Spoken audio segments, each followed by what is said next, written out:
జై గురుదేవ్, జై జై భవాని. నేను మీ కందుల సదానందం. నరేంద్ర మోడీ గారిని మేము హత్య చేస్తామని జెప్పేసి మహారాష్ట్ర పోలీసులకి ఒక కాలొచ్చింది. సో, వారిని చంపడానికి ఒక ఆయుధాన్ని గూడా మేము తయారు చేస్తామని జెప్పేసి ఒక కాల్ రావడం జరిగింది. అంటే ఎంత దుర్మార్గం అంటే ఒక మ్యాటర్ చదివాను. కొన్ని వందల సంవత్సరాల తర్వాత భారతదేశానికి నిజమైన స్వతంత్రం 2014లో వచ్చింది అని జెప్పేసి నేను ఒక గొప్ప వ్యక్తి పెడితే నేను చదవడం జరిగింది. బరాబర్ అది అంగీకరించాల్సిన విషయమే. 2014లో నిజమైన స్వతంత్రం వచ్చిందని జెప్పేసి వాళ్ళు పెట్టడం జరిగింది.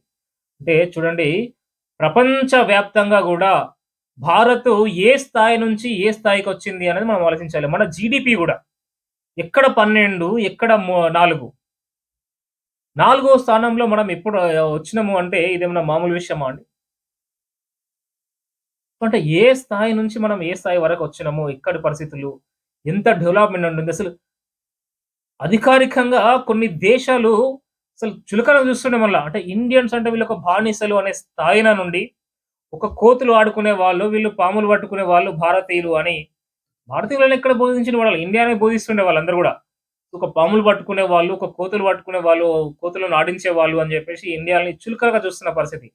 అలాంటి పరిస్థితి నుండి కొన్ని వందల రాకెట్‌లను భారత్ నుంచి బయటికి పంపిస్తున్న పరిస్థితికి ఎదిగినాము. ఎన్నో కంపెనీలు భారత్‌కు తీసుకురావడం జరిగినాము. ప్రపంచ దేశాలకు ఒక పెద్దన్నగా ఉన్నాము. మెట్రో సంబంధించిన బోగీలు ఎగుమతి చేస్తున్నాము. ఒకప్పుడు దిగుమతి చేసుకునే పరిస్థితి. కొన్ని వేల మొబైల్ ఫోన్స్ ఇక్కడ తయారై బయటి దేశాలకు ఎగుమతవుతున్న పరిస్థితి.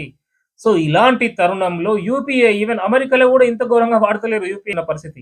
సో, ఇలాంటి పరిస్థితులలో 400 సంవత్సరాల నుండి కొన్ని కొన్ని వందల వేల మంది ప్రాణత్యాగం చేసినా గూడా కాని నిర్మాణం రామ నిర్మాణం. అలాంటి రామ మందిరం నిర్మాణం దాన్ని అయ్యేలాగా చేసిన వ్యక్తి నరేంద్ర మోడీ గారు. ఆర్టికల్ 370 ఒక దుర్మార్గులు దాన్ని తీసుకొచ్చి అక్కడ పెడితే దాన్ని తొలగించి భారతదేశానికి ఒక స్వేచ్ఛ వాయువులనిచ్చిన వ్యక్తి నరేంద్ర మోడీ గారు. సో, అలాంటి మోడీ గారు, ఇలాంటి నరేంద్ర మోడీ గారిని పట్టుకొని నేను చంపుతా అంటే ఇది ఎంతవరకు కరెక్టు అన్నది ఆలోచించాల్సిన విషయం. సో, మీరందరూ చెప్పాలి. ఈ ఈ విషయంపై మీరందరూ కూడా కామెంట్ చేయాల్సిన అవసరం ఉంది. ఇంకా ఏమున్నాయి? ఎందుకు మాట్లాడతలేరు? ఎందుకు స్పందించలేరు అనేది మీరందరూ చెప్పాల్సిన అవసరం ఉంది.